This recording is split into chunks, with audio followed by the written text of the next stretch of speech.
아멘. 은혜 찬송 감사를 드립니다. 오늘도 주시는 말씀 가운데 은혜와 도전이 충만하시기를 축원을 드립니다. 주님께서 갈릴리 해변에서 비유로 하나님 나라에 대해서 가르치신 후에 갈릴리 호수 맞은편 이방인들이 거주하는 데가볼리 한 성읍에 가셔서 군대 귀신 들린 자를 치유하신 사건을 지난주에 살펴보았었습니다. 그런데 이 군대 귀신으로 인해 2,000마리의 돼지떼가 수몰된 이후로 주님은 그 지역 사람들에게 일종의 추방을 당하게 되었었죠. 하지만 주님이 이 더러운 귀신으로부터 구원시킨 이 사람을 통해 그의 지방과 데가볼리 지역에 주님의 복음을 전하도록 그곳에 하나님 나라의 씨를 뿌리고 떠나셨다. 지난주에 그렇게 말씀드렸었습니다. 오늘 이어지는 본문의 시작인 21절을 보시면 주님은 바로 그때 배를 타시고 다시 맞은편으로 오셨다고 기록되어 있습니다.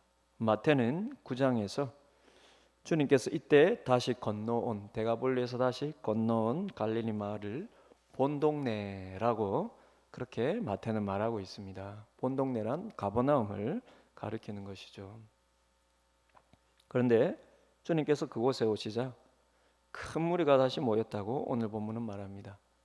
생각해보면 앞서 데가볼리의 거라사 지방으로 가실 때도 다른 배들을 타고 주님을 따라온 사람들이 있지 않았습니까? 그러니 그때 그들 역시 광풍을 잠잠케 하시는 주님을 함께 목격하였었고, 이어 거라사에 이르러서는 강력한 군대 귀신을 쫓아내시는 주님을 다 지켜보았을 것입니다. 그러니 주님께서 본 동네로 돌아오실 때 어쩜 이들이 먼저 와서 사람들에게 이 모든 일들을 증거했는지도 모릅니다. 갈릴리 호수의 강풍 사건, 건너가서 데가볼리의 군대 귀신 사건, 그걸 다 지켜본 대로 다시 본 동네에 가서 사람들에게 먼저 이것들을 증거했는지 모릅니다. 그래서 더욱 많은 사람들이 주님을 보기 위해 모여들었을 텐데요. 아마 저마다 각자 삶의 고통의 문제들을 가지고 주님께로 왔겠죠. 따라서 마가는 그들 중에서 가장 절박한 문제를 가지고 주님께로 나온 두 사람의 경우를 소개하는데요. 이를 통해 중요한 것은 이걸 기록하고 있는 마가는 예수님이 어떤 분이신지에 대해 앞선 두 번의 경우보다 더욱 충격적인 그분의 능력과 권위에 대해서 그 독자들에게 그리고 지금까지 우리에게 증거해 주려는 것입니다. 그럼 앞선 두 번의 경우에 주님은 무엇을 증명해 주셨습니까? 먼저는 광풍의 바다와 바람을 꾸짖으시며 그것들을 잠잠케 하셨을 때에는 그분이 만물의 창조주로서 보이는 자연세계 통치자이심을 증명해 주시지 않으셨습니까? 그리고 이어서 막강한 군대 귀신을 말씀만으로 쫓아내실 때는 그분이 보이지 않는 영의 세계까지 다스리시는 하나님으로서의 능력과 권위를 보여주셨던 것입니다. 우리가 그 사건을 지난주에 이렇게 정리했었죠. 그렇다면 이어진 오늘 본문의 사건에서 주님은 무엇을 보여주려 하시고, 그래서 이를 기록하는 마가는 연속해서 신성을 지니신 주님께서 무엇까지 통제하시며 다스리시는 하나님으로서의 최상의 능력과 권위를 가진 분으로 증거해 주려는 것일까요? 이것은 주님께서 주님 자신의 하나님이심을 증명하시기 위해 가장 강력하면서도 궁극적으로는 우리를 구원하시려는 메시아로서 가장 본질적인 능력을 보여주시는 것입니다. 그것이 무엇일까요? 바로 죽음까지 통제하시고 다스리는 능력과 권위입니다. 그러면 생각해보면 앞선 두 경우처럼 자연을 통제하고 귀신들을 다스리는 것은 물론 주님과 같은 파워는 아무도 가지지 못하지만 그래도 작게나마 그 흉내라도 낼 수 있는 것이죠. 그러나 죽음을 통제하시는 능력은 어느 누구도 따라할 수 없고 흉내조차 낼 수 없는 것입니다. 따라서 우리가 오늘 본문을 이런 측면에서 보면 마가가 기록하고 있는 것이 단지 비유 후에 주님이 하셨던 여러 기적들을 기계적으로 나열하고 있는 것이 아니라 바로 이런 목적과 의도를 가진 것입니다. 즉 예수님은 정말 어떤 분이신가? 단지 하나님이 보내신 뛰어난 사람이 아니라 바로 하나님 그분 자신이심을 이처럼 단계적으로 증명해주고 있는 것입니다. 그분은 보이는 만물의 주인이실 뿐만 아니라 보이지 않는 영의 세계까지 주인이시오. 그리고 오늘 본문에서 더 말씀하는 것은 따라서 궁극적으로는 모든 생명의 주인으로 죽음까지 통제하시고 통치하시는 하나님이시다. 지금 연속해서 그것을 보여주고 말씀해 주는 것입니다. 그럼 주님께서 이런 자신의 정체성을 알리시고 이로써 우리를 구원하시는 궁극적인 목표가 죽음에 대한 승리임을 어떻게 보여주시는 것일까요? 그 사건 속으로 이제 들어가 보려는데요. 본 동네인 가버나움에 다시 오셨을 때 모여든 수많은 사람들 중 마가가 소개하는 두 사람은 가버나움의 회당장 중 한 명인 야이로라는 사람과 12년 동안 혈류병으로 고통 중에 있었던 한 여인, 이 두 사람입니다. 이 중 야이로의 딸은 정말로 육신의 죽음 상태에서 예수님을 만나게 되므로 죽음까지 다스리시는 예수님을 그대로 증거해 주고요. 다만 주님께서 야이로의 딸에게로 가는 도중에 끼어든 이 혈루증 여인의 경우는 마치 야이로의 딸 사건에 대한 부록처럼 등장하는데, 제가 보기엔 이 역시 마음이 죽은 여인과 그 삶을, 마음이 죽은 여인 그리고 그 삶이 따라서 죽은 여인을 살리시는 모습을 보여주는 게 아닌가, 저는 그렇게 보여졌습니다. 그럼 이 두 사람을 비교해 보면 회당장은 사회적으로 덕망이 높고 신분이 뛰어난 사람이었지만 혈류병의 여인은 사회적으로 소외받고 외면받을 수밖에 없는 상황의 사람이었습니다. 그러나 두 사람의 공통점은 스스로의 힘으로는 아무것도 할 수 없는 절박한 문제를 만났다는 것이죠. 얼마만큼 절박했느냐면 자신의 처지와 상황을 뛰어넘어 주님께로 나오는 것 외에는 스스로는 아무것도 해결할 수 없는 절박함입니다. 참 놀랍게도요,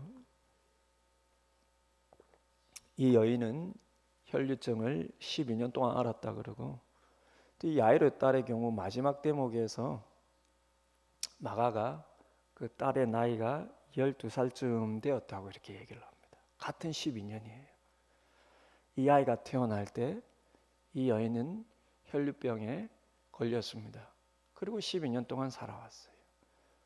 이 딸도 아마 병약해서 일찍 그렇게 죽음을 맞이하는 때였다면 12년 동안 아마 질병의 고통 가운데 있다가 육신의 죽음마저 맞이했는지도 모릅니다.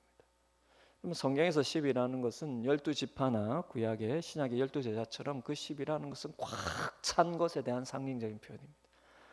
마가는 아마 이 여인이나 이 야이로의 딸이나 그 삶이 고통과 죽음의 두려움 속에 꽉 차 있는 삶이었다. 그만큼 절박할 수밖에 없다라는 것을 이런 12년이라는 이 모습을 통해서 보여주고 있는 것인지도 모릅니다.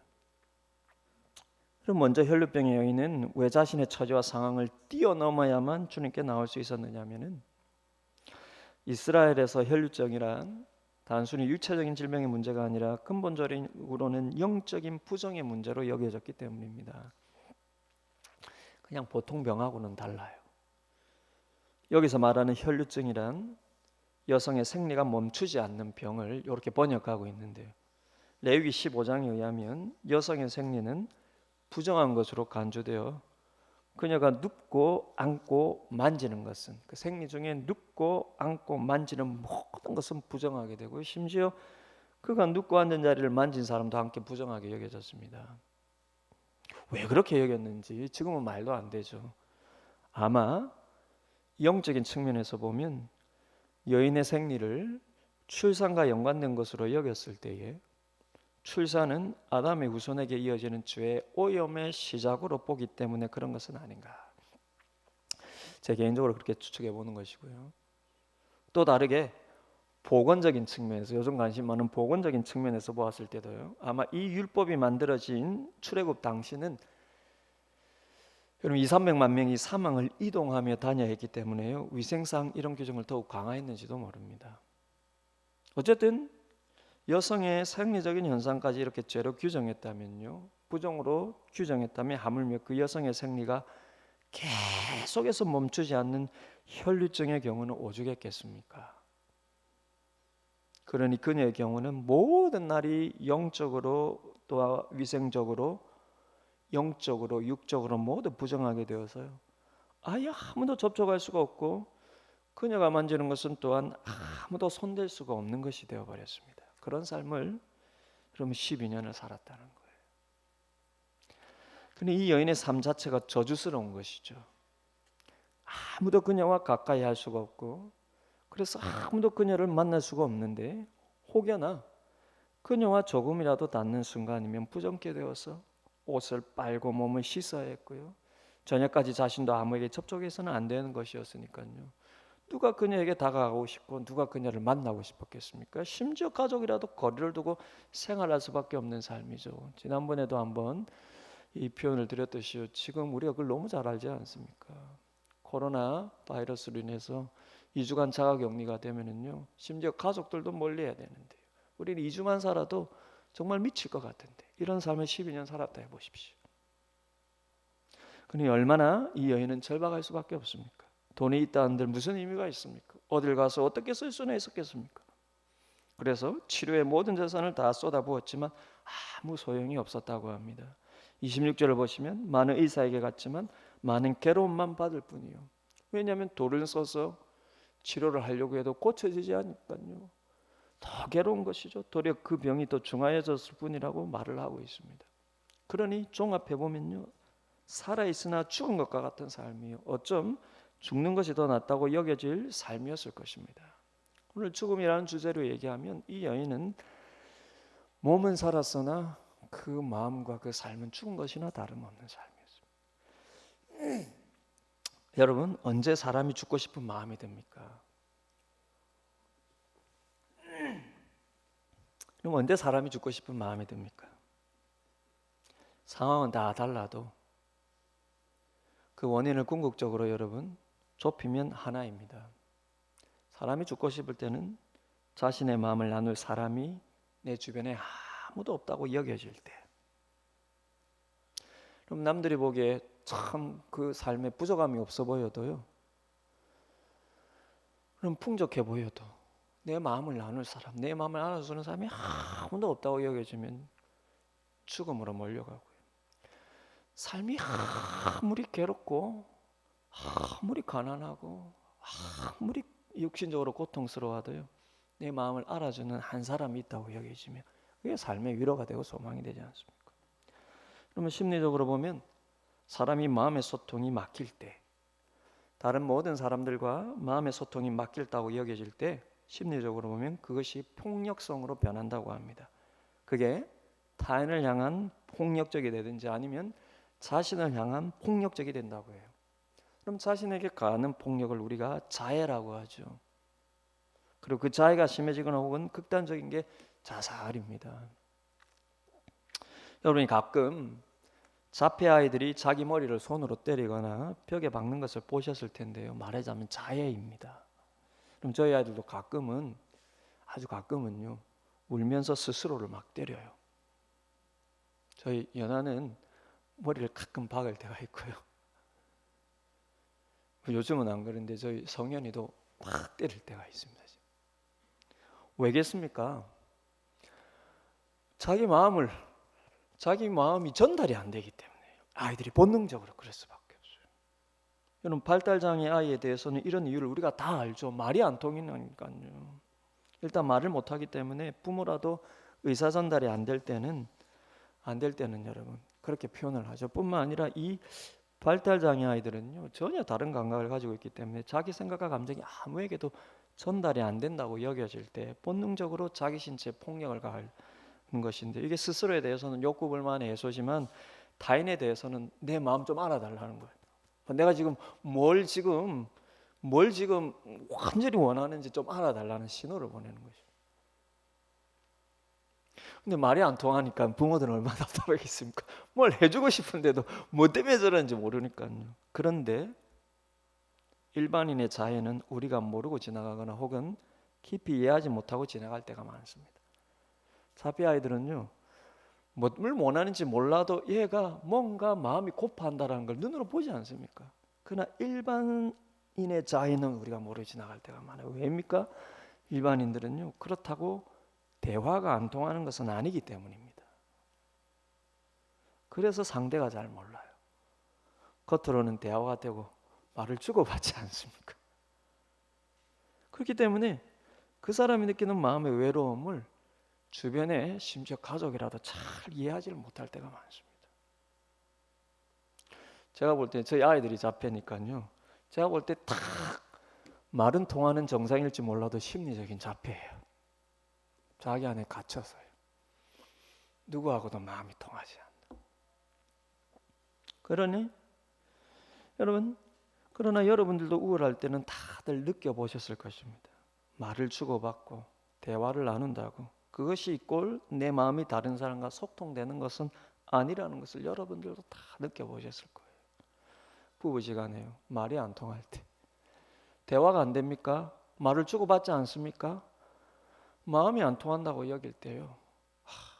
그게 오래 쌓이면 죽고 싶은 마음이 들죠. 그럼 말을 주고받는 것과 마음을 소통하는 것은 전혀 이처럼 별개의 문제입니다. 그럼 자살하는 사람들이 마지막에 대부분 무엇을 찾습니까? 말을 주고받을 사람을 찾습니까? 아닙니다. 말이야 주변에 나눌 사람이 많이 있습니다. 부모도 있고요, 친구도 있습니다. 하지만 자기 마음의 외로움과 우울을 마음으로 들어줄 사람이 없어서 오히려 늘 말을 주고받는 가족이든 친구든 마지막으로 자기 마음을 들어달라는 신호를 보냅니다. 그럼 이처럼 인간은 누구든지 마음의 소통을 나눌 존재가 없으면 내 존재의 가치의 의미를 실질적으로 발견할 수 없는 한마디로 존재의 죽음을 경험한다는 것입니다. 살아있지만 죽은 것과 같은. 저는 이런 의미에서 오늘 본문에 어쩌면 이 혈류증 여인은 역시 주님께 용기 있게 찾아왔던 나병 환자보다 더 죽음의 존재를 경험한 자가 아니었나. 우리가 앞서 마가복음 1장에서 나병 환자의 경우를 살펴보지 않았습니까?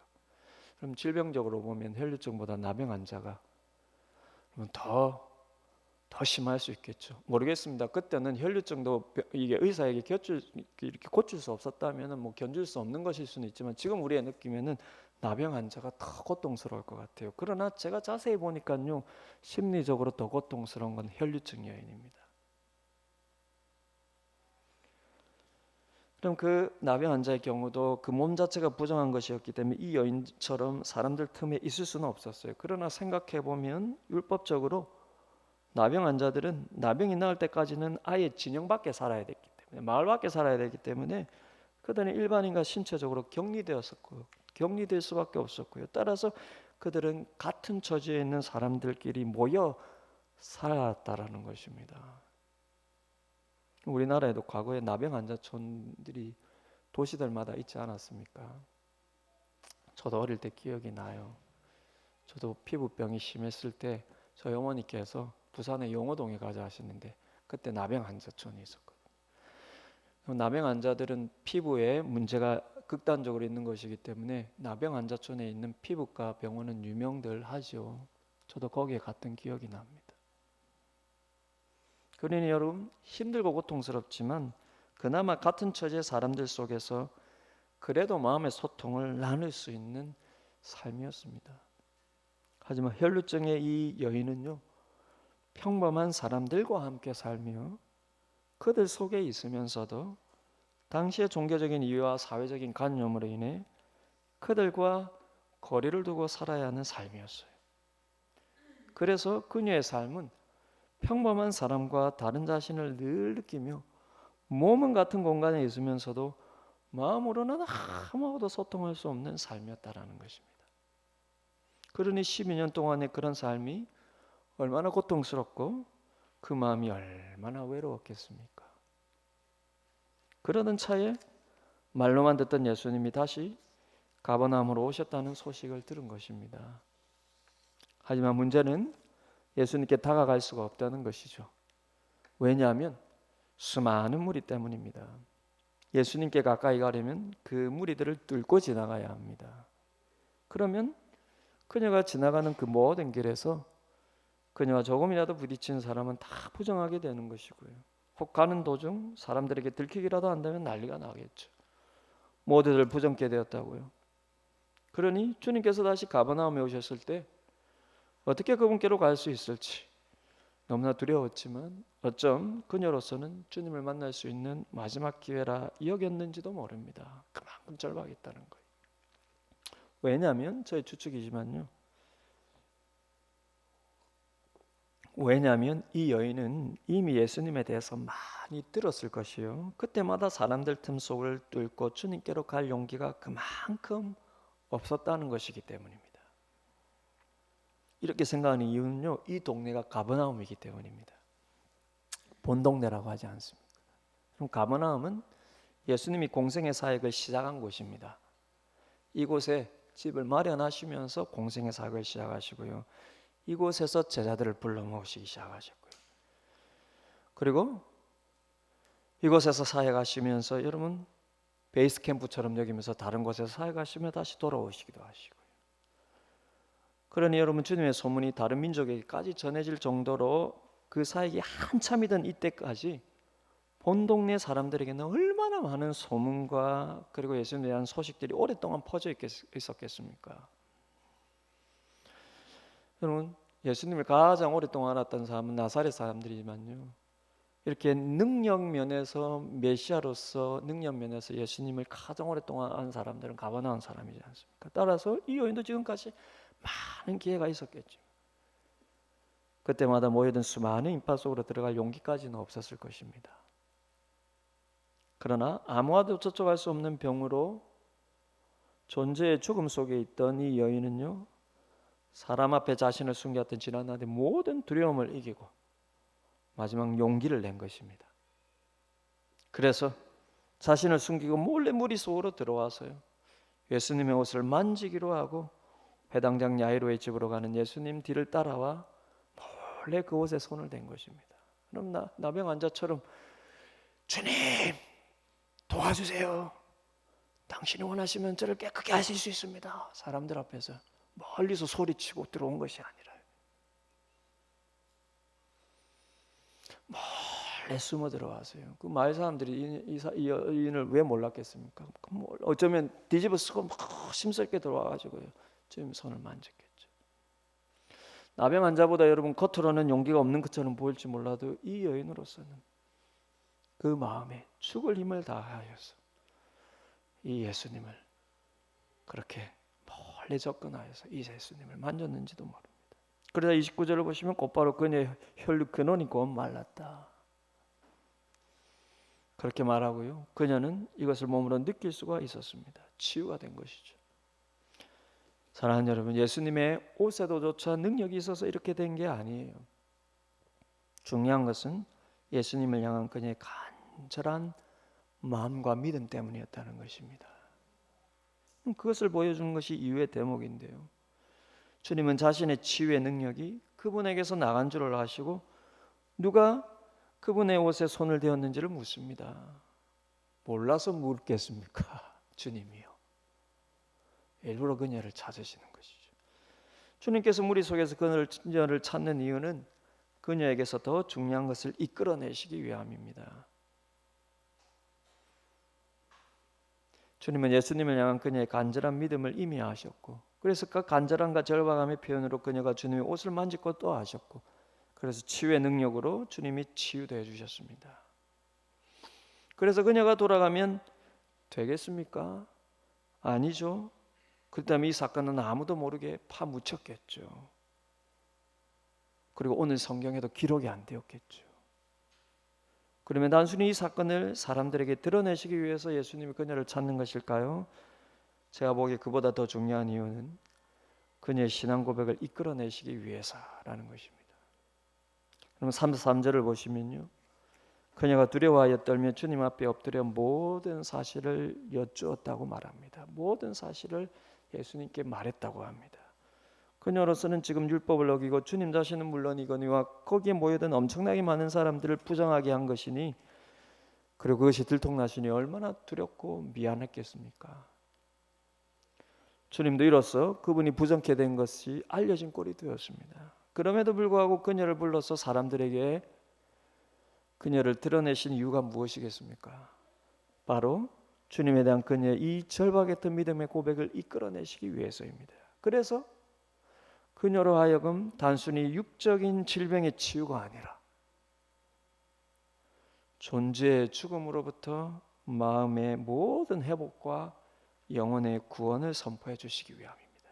이 여인은요 12년 동안 사회적으로 죽은 거예요. 관계에서 죽었고요. 지금까지 제가 말씀드렸듯이 관계에서 죽고 마음의 소통이 모두에게 단절되면요 자신의 몸은 살아있어도 존재는 죽은 것입니다. 주님이 여러분 그녀를 일부러 찾아내어서 그녀의 이야기를 사람들에게 일부러 들려주면서 그녀의 몸이 치유되었음을 여러분 사람들 앞에 선포해 주므로 주님은 이 여인을 사회적으로 다시 살리시고요. 관계에서 살리시고요. 이 여인이 마음으로 느끼는 존재를 살리신 것입니다.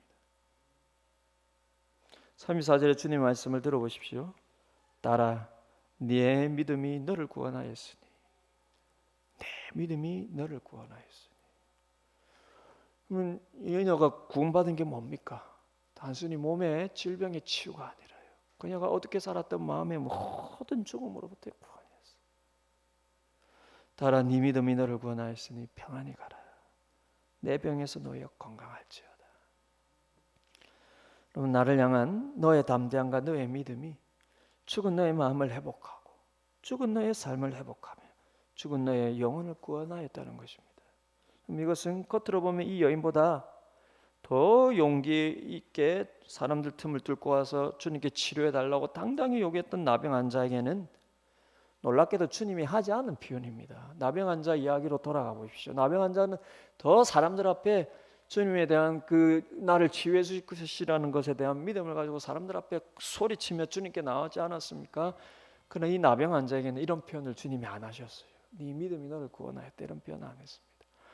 나병 환자에 비하면 그녀는요 죽을 힘을 다했지만 용기를 내었지만 당당하게 예수님 저를 살려주세요 이게 아니라 몰래 손만 얹고 가려는 겉으로는 나약한 두려움 그 용기가 나약한 용기였을지는 몰라도요 주님은 그 마음을 보셨다는 거죠. 그래서 나병 환자에게는 표현하지 않는 표현을 하는 거예요. 네 믿음이 너를 구원하였다. 그래서 이미 치유가 된 그녀를 일부러 찾아서요 사람들 앞에서 그의 믿음을 드러내시고 그러므로 사람들과 더불어 다시 접촉하며 살아갈 수 있도록 방금 말씀드린 사회적인 죽음, 존재의 죽음으로까지 그녀를 구원해내시는 것입니다. 사랑하는 여러분, 몸의 질병도 고통스럽지만 그보다 더 무서운 것은 그로 인한 마음의 외로움과 우울 그리고 그것이 쌓여서 오는 관계의 죽음, 존재의 죽음입니다. 아무도 여러분의 마음을 알아주는 사람이 없다고 느낄 때 그래서 죽고 싶은 마음이 들 때 여러분이 주님 앞에 와서 왜 내 삶을 이렇게 만드셨습니까? 주님이 전능하시면 왜 내 마음을 이렇게 외롭고 우울하게 내버려 두셨습니까? 그렇게 원망하시면 안 됩니다. 제가 보니까요 신자가 그럼 죽음의 절갑함으로 몰려가면 다 이 두 반응으로 나누는 것 같아요. 전지전능한 주님을 원망하든지 아니면 그 주님 앞에 납작 엎드리든지. 원망을 통해서 여러분 또 납작 엎드림으로 갈 수도 있겠죠. 우리는 더 이상 소망이 없다고 느낄 때 하나님 왜 전지전능하면서 왜 나를 이렇게 내버려 두셨습니까? 왜 내 마음이 이렇게 외롭고 우울하고 죽고 싶을 정도로 내버려 두셨습니까? 생각해보면 주님은 그 옆에 늘 있는데도요 우린 그렇게 원망하게 됩니다.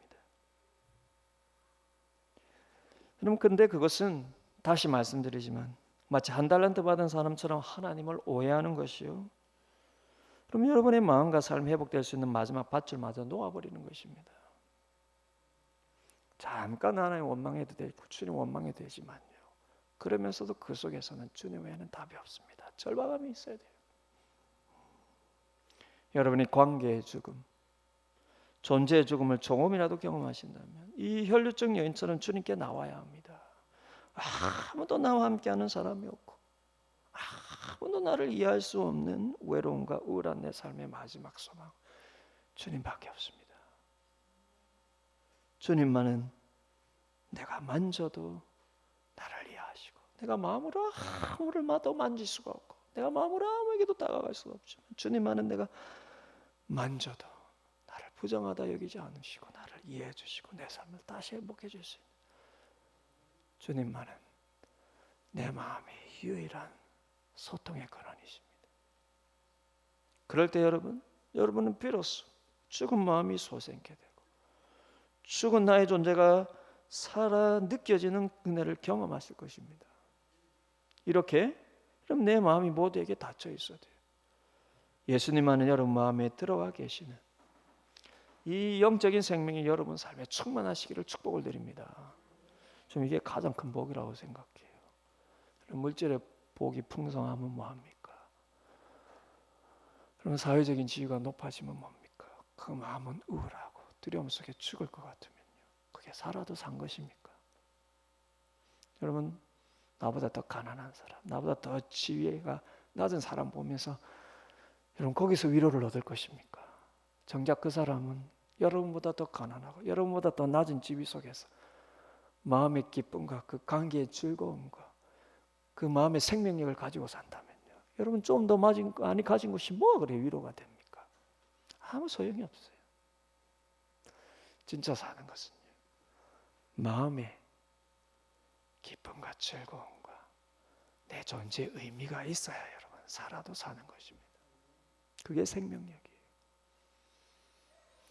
주님이 너에게 이미 영생이 주어졌다고 할 때요. 하나님 나라가 너희에게 이미 와 있기 때문이고 하나님 나라는 의와일학과 화평이라고 하지 않습니까? 왜 지금 우리가 영생을 누리고 살고 있습니까? 내 마음에 주님을 인해서 내 존재의 의미와 내 존재의 여러분 그 복됨이 내 속에 느껴지고 있기 때문에 오늘날 신자들도 마음의 외로움을 얼마나 많이 느끼는지 몰라요. 이 사회가 그렇기 때문에 그 속에 살아가면서 오늘날 신자들은 마음의 외로움을 얼마나 많이 느끼고 우울함을 얼마나 많이 느끼고요. 같이 있어도 혼자 있는 것과 같이 느끼는 신자들이 얼마나 많습니까? 그러니 여러분 주님 앞에 절박하게 나오셔. 주님이 나를 구원하신 이유와 목적이 무엇인지. 여러분 많은 신자들이 마음의 우울을 느낄 때 주님을 잘못 이해하고 있는 것입니다.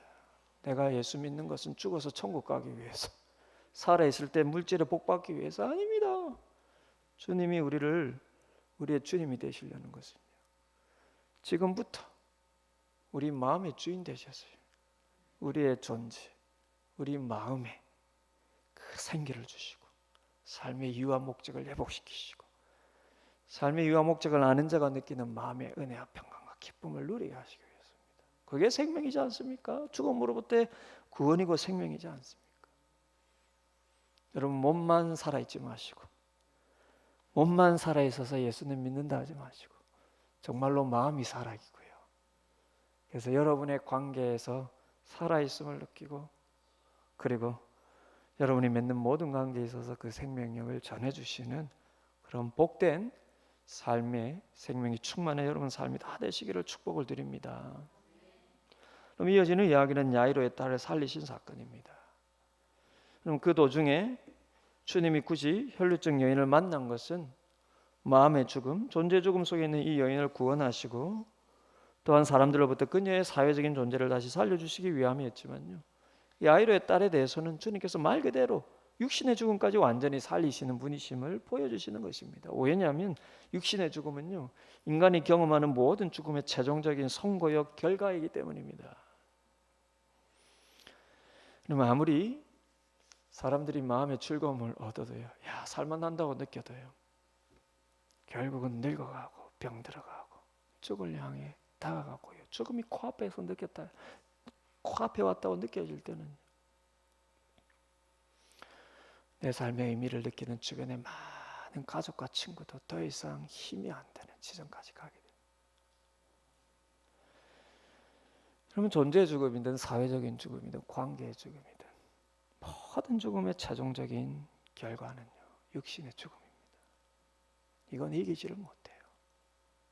따라 주님께서 이 땅에 오신 목적이 바로 인간의 죄로 인해 찾아온 모든 종류의 죽음을 회복하시되 그 결론인 육신의 죽음까지 회복시키는 것임을 보여주시는 것입니다. 그래서 시간적으로 보면은요 오늘 사건을 이 연속된 사건이지 않습니까? 그래서 시간적으로 보면은 주님께서 일부러 야이로의 딸이 육신적으로 죽을 때까지 기다리세요. 처음 야이로가 주님께 다급히 왔을 때는 그 아이가 아직 죽지는 않았습니다. 그래서 절박하게 와서 살려달라는 것이죠. 그러나 야이로의 딸이 죽음으로 넘어가는 때는 주님께서 이 혈류증 여인과 대화를 나누시던 때였습니다. 따라서 이 혈류증 여인이 아니었다면, 그녀가 보낸 시간이 아니었다면, 혹은 그녀가 주님을 만지고 가서 만지고 치료받았을 때 그것을 끝냈더라면, 주님이 그녀를 찾지 않았더라면 야이로의 딸이 죽기 전에 주님께서 그 집에 도착하셨을 것입니다. 왜냐하면 33절 끝에 보시면요, 이 여인이 자신의 모든 사실 곧 모든 사정을 주님께 말씀드렸다고 하기 때문에요, 그만큼 시간이 걸렸다는 것이고요. 또한 당시 마을 자체가 대단히 넓은 것은 아니기 때문에 그 시간 정도가 없었더라면 야이로의 딸이 죽기 전에 충분히 그 집에 도착하였을 것입니다. 따라서 주님은 이 혈류증 여인의 마음과 존재를 살리시기 위해서 일부러 그녀를 찾았지만, 또한 동시에 야이로의 딸의 육신의 죽음까지 일부러 기다리신 것입니다. 우리가 잘 아는 나사로도 마찬가지지 않습니까? 일부러 죽을 때까지 기다리시지 않습니까? 그 시체가 이미 썩을 정도의 시간까지 기다리다 가시지 않습니까? 주님이 지금 야이로의 딸의 경우도 일부러 기다리십니다. 그래서 모든 존재의 죽음의 마지막 전점이 육신의 죽음마저 그분을 일으키실 수 있는 분이심을 보여주시고, 죽음을 정말로 다스리시는 분이심을 보여주시는 것입니다. 근데 이 사건 역시 자신의 처지와 상황을 뛰어넘는 혈류증 여인처럼 야이로의 절박한 믿음으로부터 시작이 되었다는 것입니다. 절박해야 됩니다. 영적이든 육신의 문제든, 여러분 마음과 심리의 문제, 정서적인 문제든, 여러분이 주님이 답이라고 여기신다면 절박하셔야 됩니다. 그럼 이 야이로의 절박한 믿음으로부터 이 이야기도 시작이 됩니다. 22절을 보시면 주님께서 가버나움에 도착하셨을 때 모인 무리 중에 회당장 야이로가 주님 발 앞에 엎드려 간곡히 간청하였다고 합니다. 여러분 이때의 시점은요, 주님께서 바리새인들에게 이미 찍힌 것을 넘어서서 어떻게 죽일까 하고 의논하는 대상이 되었습니다. 바리새인들과 서기관들에게서, 그리고 헤롯 당공들까지 합세해서요. 그러니 회당의 책임자인 회당장이요, 예수님께 엎드려 간청하는 것은 일종의 종교당국으로부터 질책한 문책을 당한 상황인 것이죠. 아마 당시 회당장이었다면 어쩜 그 역시 바리새인이었는지도 모릅니다. 바리새파 사람이었는지도 몰라요. 그러니 그는 딸의 생명 앞에 그의 모든 것을 내려놓고 사회적인 신분과 지위와 자기의 위치와 그 위치 속에서 바리새인과 맺는 그 관계와 모든 것을 내려놓고 주님께 지금 와서 엎드렸다는 것입니다. 근데 혈증 여인 때문에 지체되는 바람에요, 야이로의 딸이 그만 죽고 말죠. 35절을 보시면요, 아직 예수께서 말씀하실 때에, 즉 혈류증 여인에게 말씀하고 계실 때에 그 의미죠. 아직 예수께서 말씀하실 때에 회당장의 집에서 사람들이 와서 회당장의 딸이 죽었음을 알려줍니다. 하지만 주님께서는 두려워하지 말고 믿기만 하라고 말씀하십니다. 회당장의 집으로 가셨습니다. 그런데 38절을 보시면요, 이미 회당장의 집에는 떠드는 자들과 심히 울며 통곡하는 자들이 와 있었다고 기록하고 있습니다. 이 떠들며 통곡하는 자들이란 누구를 말하느냐면은 호상꾼들을 말합니다. 여러분 호상꾼들 아시죠? 곡하는 자들입니다. 우리나라도 유교식으로 장례하는 곳을 가면 상주들이 앉아 있다가도요, 조문객들만 오면 일어서서 어떻게 합니까? 아이고 아이고 하죠. 저는 옛날에 그게 진짜 슬퍼서 그러는 줄 알았어요. 그런데 제가 처음 그 장면을 보았을 때 저도 충격적이었는데요. 그럼 조문객이 가고 나면 다시 언제 그랬는지 앉아가지고 다시 부조 세기도 하고요, 자기들 떠들기도 하고요. 그게 잘못됐다는 게 아니고 당연한 거죠. 또 조문객만 오면 일어서서 아이고 아이고 하는 걸 제가 처음 봤을 때 충격적이었어요. 저는 처음에 정말 슬퍼서 아이고 하는 줄 알았어요. 장례식을 처음에 경험했을 때. 제가 대학생 때 저희 큰아버지께서 돌아가셨는데 저 그때 저 혼자 저희 집안에서 교회를 다녔으니까요. 그래서 저는 따라만 다녔습니다. 마지막 출산할 때나 하관할 때 그냥 따라만 다녔어요. 무슨 용기였는지 고등학교 다닐 때 교회를 가자마자 무슨 용기였는지 제사를 거부하고 큰 집에 가도 그 시간만 되면 작은 방에 가가지고 문을 걸어 잠궜거든요. 난리가 났습니다. 큰아버지 돌아가셨는데도 혼자 멀뚱하게 서 있으니까. 그러면 처음 예수 믿을 때 이러지 않는다고 해가지고 내 믿음이 없나 그렇게 생각하실 필요 없어요. 그런 것 때문에 오히려 믿음이 안 가지면 그게 더 손해입니다. 좀 세긴 하지만 여러분 담배 피고 술 먹는 게 걱정이 돼갖고 오히려 교회 안 나오려고 하는 이럴 필요 없어요. 술 먹고 담배 못 끊어도 여러분 예수님 믿으면 됩니다. 그러다가 그 마음에 진짜 믿음이 와서 자연스럽게 이게 내가 끊어야 되겠다라는 용기와 때가 생길 때 그러면 됩니다. 그게 구원하고 상관없어요. 여러분 때로는 집안 분위기에 따라서 험한 집안 분위기 속에서 아직까지 믿음은 있지만 이러기가 아직까지 용기 없을 때 그 때문에 믿음을 잃어버릴 필요까지는 없어요. 이야기가 샜네요. 그죠?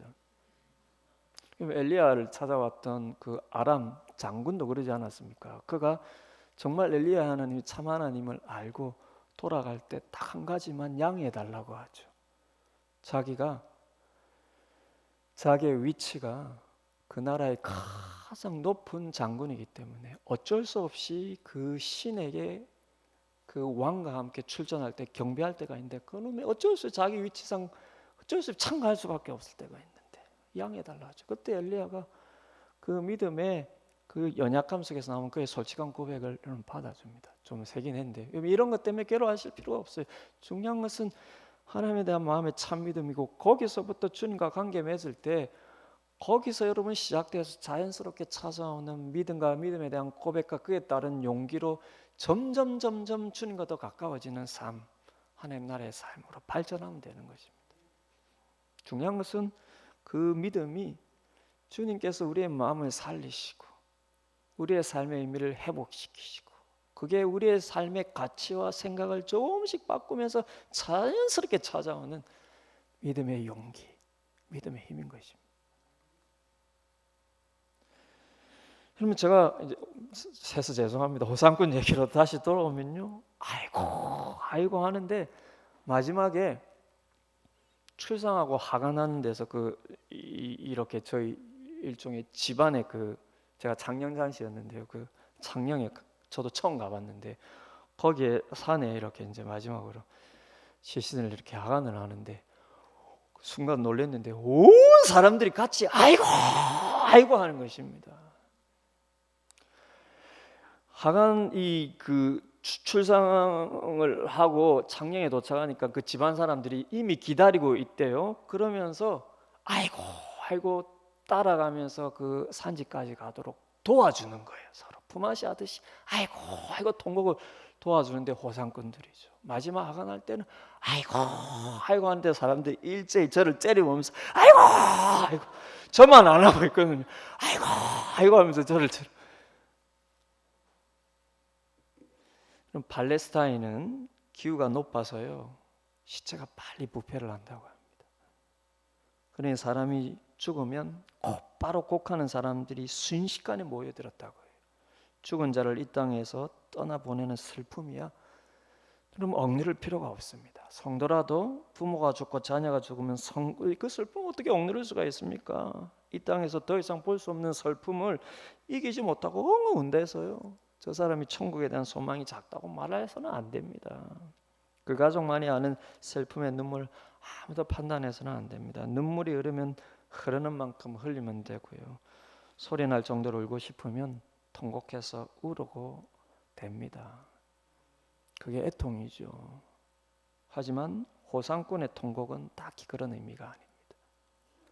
그래서 슬픔을 복두두고 그 죽음의 슬픔을 대신해주는 역할을 하는 것밖에 되잖아요. 그럼에도 불구하고 저는 이 호상꾼들의 통곡이 주는 아주 중요한 의미가 있다고 봅니다. 그게 뭘까요? 바로 모든 인간들이 가지고 있는 죽음의 저주 앞에서의 패배를 선언하는 것입니다. 저는 그때 여러분 온 사람들이 저 빼고 다 아이고 아이고 하는데 그 소리가 마치 죽음 앞에 모든 인간은 패배하였다는 선언을 하는 것처럼 들렸어요. 여러분 죽음은 아무도 이기지 못합니다. 누군가가 말했듯이 사람은 비로소 죽음 앞에서 모두가 평범하게 되는 것입니다. 부자래도요, 왕이래도요, 얼마나 오래 살았든지요, 죽음 앞에서는 그저 모두가 철저하게 무능력한 한낱 인간에 불과합니다. 왜 그렇게 되었습니까? 모든 인간의 첫 조상인 아담의 원죄 때문에 사망이 모든 사람에게 찾아왔기 때문입니다. 이제 주님께서 이 땅에 오신 목적, 그분이 메시아로서 무엇을 위해 이 땅에 오셨고 그분이 주시려는 구원이 궁극적으로 무엇인지, 따라서 그 참된 회복과 구원의 본질을 미리 보여주려는가. 그것이 바로 혈류병 여인을 찾아 사로도 죽은 것과 같은 존재의 죽음, 관계의 죽음의 은혜를 베푸시며 지체된 시간으로 인해서 이 야이로의 딸을 잠시 최종적인 육신의 죽음의 자리까지 내어주셨던 주님의 의도였다는 것입니다. 내가 뭐하러 왔나? 모든 죽음으로부터 너희를 살리기 위해서. 어디까지? 아무도 이길 수 없는 육신의 죽음까지 너희로 이기게 하기 위해서 내가 이 땅에 왔다는 것입니다. 여러분 39절을 보시면요, 주님께서 죽음의 저주를 상징하는 이 호상꾼들에게 말씀하십니다. 너희가 어찌하여 떠들며 우느냐? 이 아이가 죽은 것이 아니라 잔다. 그랬더니 40절을 보시면 그들이 비웃더라. 마치 죽음의 저주가 비웃고 있는 것이죠. 그러자 주님께서 그들을 모두 쫓아내시고 아이에게로 가서 그 손을 잡고 마치 자고 있는 사랑하는 딸을 깨우듯이요, 그 아이가 평소 쓰고 있던 아람어로, 당시에는 보통 아람어로, 여러분 그 당시에 이 아람어가 히브리어와 비슷한 언어였거든요. 이 아람어로 말씀하시는 것입니다. 달리다고, 달리다고. 그러면 달리다라는 것은요, 사랑하는 딸이나 사랑하는 여자아이를 부를 때 사용하는 애칭입니다. 우리말로 하면 이게 어떻게 표현이 될 수 있느냐면요, 이렇게 우리말로 하면 이렇게 표현돼서, 딸이나 여러분 사랑하는 여자아이를 보면 아유 우리 예쁘니, 아이고 우리 예쁘니. 쿰이라는 말은 일어나라는 명령입니다. 우리 예쁜이 이제 일어날까? 마치 아침에 자고 있는 아이를 여러분 엄마가 사랑스러운 말로 깨울 때 쓰는 표현이 이번이에요. 달리다구. 우리 예쁜이 이제 일어나. 그래서 마치 아무 일도 없었다는 듯이 소녀가 일어나갔습니다. 그리고 주님께서 마치 일상의 일처럼 이 소녀에게 먹을 것을 주라고 말씀하십니다. 여러분, 주님께서 이 땅에 오신 것은 죽음, 사망의 저주를 우리에게 끊으시기 위해서입니다. 그래서 우리로 하여금 하나님 앞에서 마음의 생명력을 가지고 복된 삶을 이 땅에서 살게 하실 뿐만 아니라 궁극적으로는 그런 삶을 영원토록 살게 하시기 위해서입니다. 물론 그래서 우리도 이 소녀처럼 죽은 자를 살릴 수 있다는 것도 아니고요, 혹은 육신이 죽은 신자를 주님께서 지금도 다시 살리실 것이라는 것도 아니에요. 이것은 주님께서요, 죽음에서 부활하실 것을 미리 보여주는 예표적인 사건이고요, 곧 주님께서 우리 죄를 대신해서 십자가에서 죽으시고 부활하심으로 우리의 사망 권세를 깨뜨리실 것을 미리 보여주시는 사건입니다. 이로써 그분 안에 있는 자들 역시 최종적인 육신의 죽음에서마저 회복되었어요. 주님처럼 부활할 것에 대해서 미리 증거해 주시는 것입니다. 그래서 주님께서 일어나라 라고 아람어로 말씀하시고요, 이에 마가는 42절에서 소녀가 일어났다라고 표현하는데요, 이 일어나다라고 하는 헬라어 표현이요, 마가복음에서 주로 부활을 표현할 때 쓰고 있습니다. 제가 찾아보니까 이렇게 주석서를 보니까 마가복음에 이 일어나다라고 하는 이 헬라어 표현이요, 17번 정도 쓰이는데 10번이 부활을 나타낼 때 쓰이는다. 주님이 일어나셨다라고 할 때 그 표현입니다. 마가가 이 글을 쓰는 시점에서 보면은요, 이 소녀가 주님처럼 부활했다는 것입니다. 물론 이 소녀도 잠시 살아났지만 언젠가 다시 죽었죠. 중요한 것은 주님께서 이 딸을 향해 표현하신 것이 뭐가 중요하냐면요, 그래서 이 소녀는 절대 안 죽는다도 아니고요, 우리가 죽어도 이 소녀처럼 살아난다는 것도 아니고, 진짜 중요한 것은 뭡니까? 주님께서 이 딸을 향하여서 표현하신 그거라는 것입니다. 그게 뭡니까? 죽은 것이 아니라 잔다라는 거예요. 이 딸의 육신이 언젠가 다시 죽을 때도 그녀는 주님 안에서 죽은 것이 아니라 자는 것일 뿐이라는 것입니다. 그래서 영원하신 그분의 나라에서 그분이 이 딸에게 다시 말씀하실 것입니다. 달리다고 딸아, 이제 영원히 일어나거라. 사랑하는, 이것이 신자의 믿음입니다. 우리가 무엇을 믿습니까? 우리가 무엇을 믿습니까? 예수님의 십자가를 통해서요, 이 땅에서 죽은 우리의 마음이 회복되고 죽은 우리의 관계와 존재가 살아날 뿐만 아니라 최종적으로 우리의 육신이 눈을 감을 때도요, 우리는 죽는 것이 아니라 잠시 자는 것일 뿐이라는 것입니다.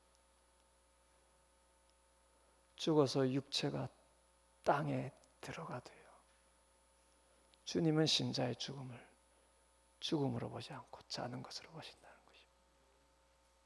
왜 그렇습니까? 그분처럼 다시 일어날 것이기 때문입니다. 그러니 신자는 주님처럼 죽음을 이긴 자들이라는 거예요. 그럼 바울은 부활장에서, 부활장이라 불리는 고린도전서 15장 55절에서 이렇게 말씀합니다. 사망아, 너의 승리가 어디 있느냐? 사망아, 네가 쏘는 것이 어디 있느냐? 이 지금 사망을 향하여서 선포를 하는 거예요. 네가 네 승리가 지금 어디 있어? 네가 쏘는 것이 어디 있어? 네가 말치 활로 여러분 적군을 죽이는 것처럼 네가 쏘는 것이 어디 있어? 그리고 그다음 57절에서 이렇게 답합니다. 우리 주 예수 그리스도로 말미암아 우리에게 승리를 주시는 하나님께 감사하노라. 무엇입니까? 아무도 사망을 이길 수 없어요. 그러나 예수님이 왜 이 땅에 오셨다는 것입니까? 예수님을 통해서 우리는 사망을 이긴 자가 되기 때문입니다. 여러분, 우리 주님은 사망을 이기신 이 진정한 승리를 우리에게 주셨습니다. 그러니 이 땅에서의 삶에 무엇이든지 흔들리지 마시고요, 그 승리의 주님께서 여러분과 함께 계심을 굳게 믿고 의지하시기를 바라요. 그래서요, 죽음의 두려움과 죽음의 외로움을 이기시길 바랍니다. 죽음을 이긴다는 게 뭡니까? 여러분, 이렇게 얘기하면 많은 사람들이 야, 종교적인 얘기하고 있네. 아니에요. 죽음을 이긴다는 게 뭡니까? 안 죽는다는 것입니까? 2000년 동안 신자들이 믿은 게 그것입니까?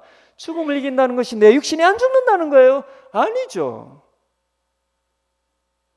죽음을 이긴다는 것은요, 주님께서 잠시 자는 우리를 다시 주님처럼 살리실 것에 대한 믿음으로 죽음의 공포와 두려움과 외로움의 그 감정과 정서를 이긴다는 것입니다. 그게 죽음을 이기는 거예요. 여러분이 아셔야 할 것이 이것입니다. 가끔은 내 마음이 외롭고요, 가끔 내 삶이 버거워서 내 존재가 죽은 것 같이 우울하고, 가끔은 질병과 사고 앞에서 내 육신이 곧 죽을 것 같이 두려울 때, 여러분, 그렇다고 우리가 죽은 것이 아니에요. 또한 죽는 것이 아니라는 것입니다. 이걸 아셔야 합니다. 마음이 죽은 것처럼 느껴지고 육신의 죽음 앞에서 막 두려울 때요, 여러분이 알아야 할 것이 뭡니까? 우리가 죽은 것이 아니라 또한 죽는 것도 아니라는 것입니다. 왜입니까? 그 죽음의 두려움 속에 잠시 휘말려 있을 때도 우리의 영혼은 여전히 주님 안에 있고요, 우리가 믿는 것이 뭡니까? 주님의 성령은 여전히 우리를 떠나지 않고 우리 안에 내주하시기 때문입니다. 그러니 마음으로든 육신적으로든요, 죽음의 두려움을 두려워하지 마십시오. 여러분, 잠시 죽음의 두려움을 느끼셔도 됩니다. 여러분, 육체의 공포, 죽음의 육체의 여러분 질병이나 사고 앞에서 곧 죽을 것 같아서 두려운 것만 죽음의 두려움이 아니래요. 여러분 마음이 외롭고 우울하고 갇혀 있을 것 같을 때 그게 다 죽음의 두려움입니다. 여러분, 잠시는 죽음의 두려움을 느끼셔도 됩니다. 마음으로든 육신적으로든요. 그런다고 여러분, 그럼에도 불구하고 여러분이 아셔야 할 것은, 그런다고 여러분이 주님을 떠난 것은 아니라는 것입니다. 하지만 여러분, 우리가 또한 알아야 할 것은 주님은요, 죽음의 두려움 속에 있는 나를 떠나지는 않으시지만 기다리고 계시다는 것입니다. 마치 혈류증의 여인과 야이로가 절박함으로 주님 앞에 와서 엎드렸듯이 우리도 겸손히 주님께 와서 주님을 만지기를 기다리시는 것입니다. 주님이 왜 기다리십니까? 꼭꼭 숨어서 기다리십니까? 아닙니다. 우리가 두려움 속에서 주님이 마음으로 안 보이기 때문에 그렇죠. 주님은 항상 옆에 계십니다. 주님이 왜 기다리십니까? 절박함 속에서 우리가 주님을 깨닫고 만질 때까지 기다리시는 것입니다. 그러면 죽음의 두려움은 오직 주님을 마음으로 만나고 만질 때만 이길 수 있는 것이기 때문입니다. 그러니 여러분 두려움을 느끼실 때도 주님을 찾으시고요, 두려운 마음과 감정 그대로 주님께 드러내시면 됩니다. 두려워하는 여러분을 두려워하실 필요 없어요. 두려움 그대로 주님께 맡기면 됩니다. 주님께 말하면 됩니다. 주님께 고백하면 돼요. 주님을 찾으면 됩니다. 마음이 주님을 만지고 싶다고 얘기하시면 됩니다. 그러면 주님은 이미 우리에게 모든 죽음을 이기게 하셨음을 다시 깨닫게 하실 것입니다. 무엇이 영생입니까? 마음의 생명력을 가지고 살아가는 그 마음의 생명력이요, 육신의 죽음마저 이것이 우리 신자에게는 사는 것이라는 믿음으로 말미암아서요, 그 두려움마저 이기게 하는 거예요. 그럼 그게 영생이지 않습니까? 그럼 방금 죽음을 향해 승리의 선언을 한 바울이요, 고린도전서 15장 그 다음 차중 구절에서 결론적으로 이렇게 말합니다. 그러므로 내 사랑하는 형제들아, 건실하며 흔들리지 말며 항상 주의 일에 더욱 힘쓰는 자들이 되라. 이는 너희 수고가 주 안에서 헛되지 않은 줄을 알미라.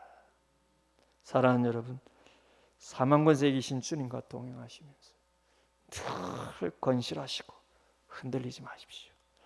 건실하면 흔들리지 말라는, 여러분, 바울이 육신의 죽음에 대한 부활을 15장에서 쭉 증거하고 증명하면서 끝에 결론이 뭡니까?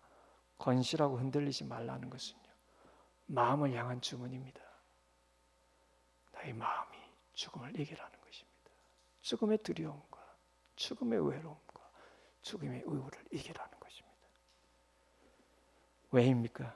주님이 너희와 항상 함께 하심을 너희들이 알기 때문이라는 것입니다.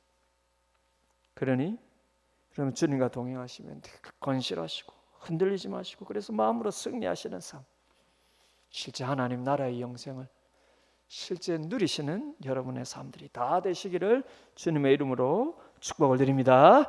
우리 오늘 말씀 생각하면서 같이 한번 기도하기를 원합니다. 주님, 내가 예수 믿어서 죽음에서 살았다는 것이 내게 얼마나 종교적으로 들립니까? 나중에 죽어서 천국 가는 것으로만 여기고, 실제 나는 예수 믿고 살 때 마치 죽은 자처럼 내 마음이 살아가고 있는, 영생이 뭐 내게 있다라고 하는데 내 마음에는 전혀 생명력이 없이, 하나님 나라의 희락과 화평이 내 마음엔 전혀 없이 마치 죽은 자처럼 우울하며 낙심하고 외롭고 이렇게 살아가는 우리가, 주님이 죽음을 이기시고 우리에게 생명 주신 것을 우리가 잘못 이해하고 있지 않았습니까? 주님 용서하시고 주님이 우리에게 주신 영생, 생명, 이것을 지금 우리가 마음으로부터 누리고, 그래서 죽음의 두려움을 이기고, 그래서 우리가 육신의 죽음의 두려움마저 이기고 주님 복된 하나님 나라 백성의 삶을 살아가게 하여 주옵소서. 오늘 말씀 생각하면서 같이 한번 기도하시겠습니다. 은혜로우신 아버지 하나님,